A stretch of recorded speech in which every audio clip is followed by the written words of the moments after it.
My name is Simon, and today I'm going to be showing you a tutorial of how I create what I like to call percussive malfunction. Bit of background about me. I've been making music for a number of years, but primarily today I make music under two aliases. One called Yama Gata, which is focused directly on melodic house, and another one called Rise Apart, which is focused on this a glitchy kind of listening music.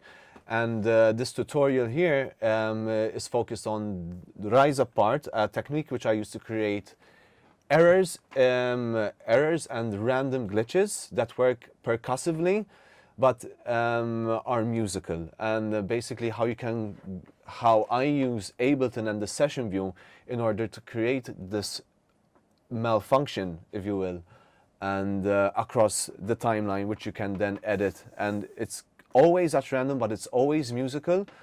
So yeah, let's get started and see how this turns out. So looking at the screen over here, to start off, this can work on both drums which are working on 4 on the floor, so like in melodic house, that 4 on the floor beat. In fact, I have prepared a kick over here which is 4 on the floor, just so once I do the malfunction you can see or hear that it's gonna work with that kind of beat.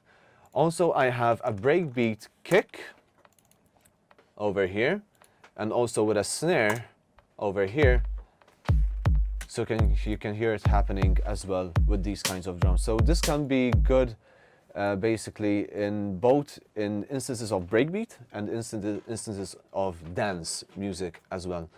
So basically what you want to do, or what I do at least, is I like to work as much as possible with a lot of glitchy sounds, and primarily I use these really glitchy malfunctioned loops.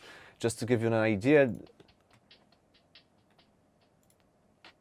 these crazy noisy sounds over here.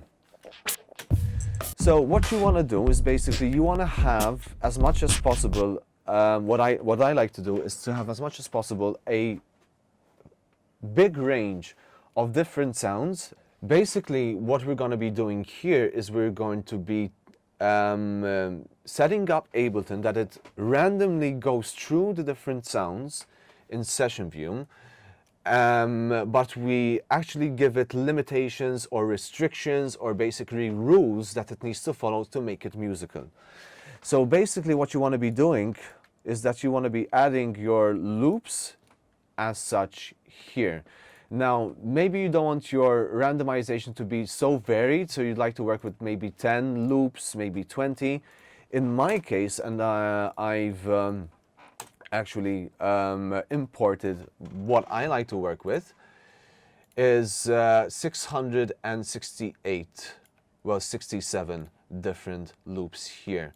So it goes through all of these at random, basically, jumping from one to the other, okay? Which then we can record the resulting different waveforms that are being played into the timeline, and then we can edit them later, basically. So if I have my loops here, everything is warped. You don't need to quantize at this point. So yeah, if I had to play this on the session view, it'll just play that, or this will just play that.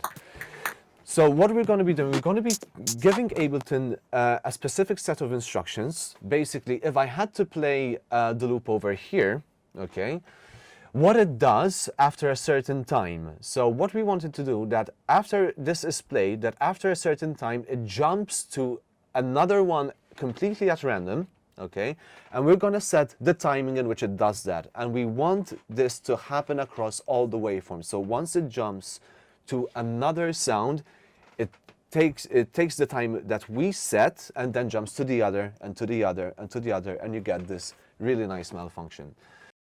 So basically what we want to be doing here is that we want to be highlighting all of these loops. So basically the rules apply across the board. So to highlight all the loops, you want to select the first one. You're going to scroll down. In my case, I do have to scroll down quite a bit. You're going to hold the Shift key and press the last loop, and that basically highlights everything. So basically, everything that's happening here is affecting everything. So what we're going to be doing is we're going to be setting what is called a follow action. Now I'm working on Ableton Live 11, so it's slightly different to get into the menu. But basically you want to be looking for these options, okay? So you're going to be hitting the follow action, and this basically means what happens every time a single clip is played, what happens after the following action. And basically I'm going to tell it to play any other sound, okay? And you can set the time in beats and bars of when this actually happens, okay? And I like to set it to an odd number, okay? Now or you can even set it to an even number, like for example a single bar or two, or maybe in beats. It's completely up to you which one sounds right, but I like to set it at 3. Now an important option as well that you can choose to turn on or turn off is the legato mode. So basically what this does, if the legato is off, and let's say this sample is playing, so it plays up to here. In fact, it's showing me that it will play it up to here because it's at 3. If it goes to 4, it plays it up to here and then jumps to the next one. So I'm playing it up to 3, which is here. So what happens basically, when it goes to the next loop, if the legato is off, it will start the next loop at the starting point, which is here. If I hit the legato mode on, if it plays onto here, okay, the next loop will continue in its waveform from here onwards, and it will keep on going like in this movement. So what basically happens with legato mode off, you have a more of a stuttering effect. With the legato on, you have more something that is much more kind of percussive and works much more well with the drum, since the loops here are pretty much percussive, and they have a certain time signature, like where everything has to be. That might work better for you. But anyway, so I'm gonna set the legato on, so I'm just gonna highlight everything again here, okay, and select that. And basically what's gonna happen is this.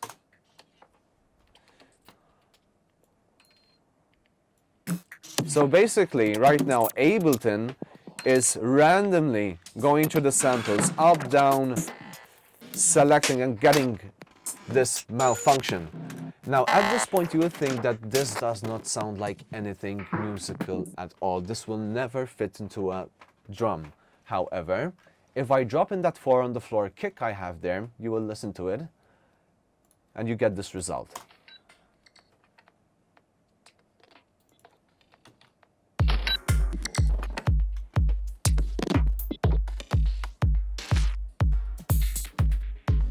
This can work also with a breakbeat. I'll just show you with a kick. There we go. And let's try that with the snare as well on top. There we go.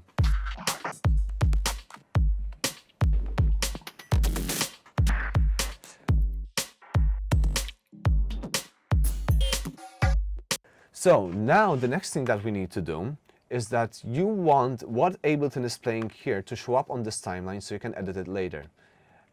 So all you have to do basically is hit the record button here with these playing, and basically everything will be presented on the timeline here.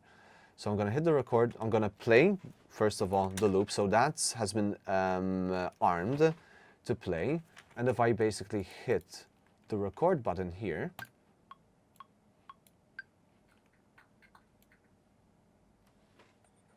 you can see that every single waveform that it's playing is being presented there on the timeline. Now, in my kind of music, I like to have these across an entire song, and obviously you're thinking right now that it will take forever, or at least 5 or 6 minutes in order to get these glitches down. But You can have these done in like 30 seconds. All you have to do is set your BPM at 999, hit the record button, and it will record all those waveforms in a really, really high speed, and then you can slow it back down again and basically have all your samples over there in no time at all. So we're gonna hit the play button here, we're gonna record, and there you go. So basically what's happening here is that maybe a minute of glitches is being presented to you in like 5 seconds, and then you can use that later. So I'm just gonna have a little bit of a coffee and wait.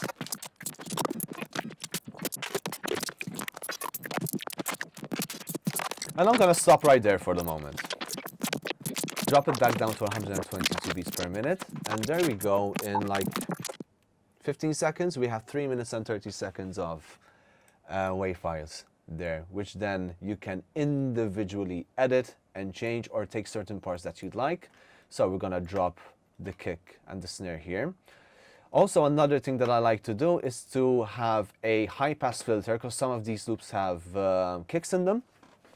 So with a high-pass filter at 150 hertz, that cuts off those kicks so they can be filled in with the kick that I have over here. So if I just stretch this out, have it played, and this is the result.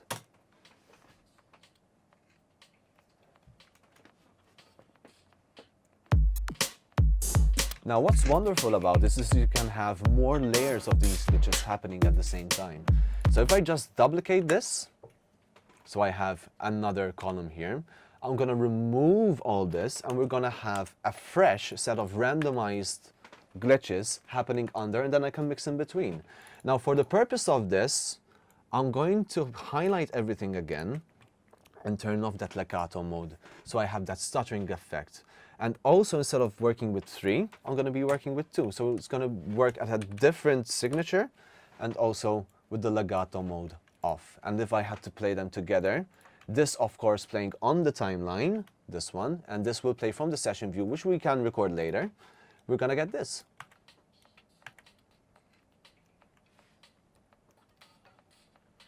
And we can hit record on that as well, 999 beats per minute. Okay, I'm just gonna mute the kicks and hit the play here and then the record.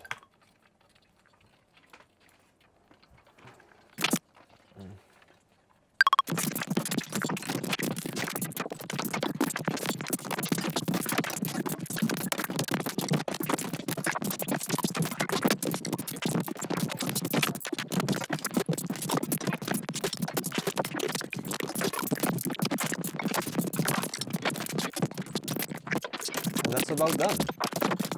We're gonna have everything playing off the timeline, and let's listen to it. Hold on.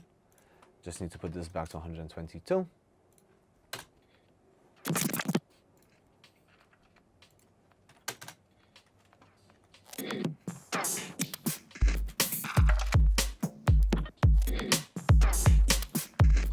Yeah.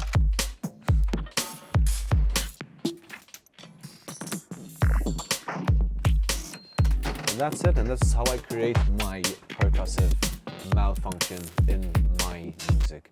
As I said, this also works with dance music, so if I had to put that 4 on the floor kick over there, pretty much you're gonna get some good results as well. So thank you very much for watching, and kudos to Sawtooth Audio Academy for the invite in making this tutorial. See you guys.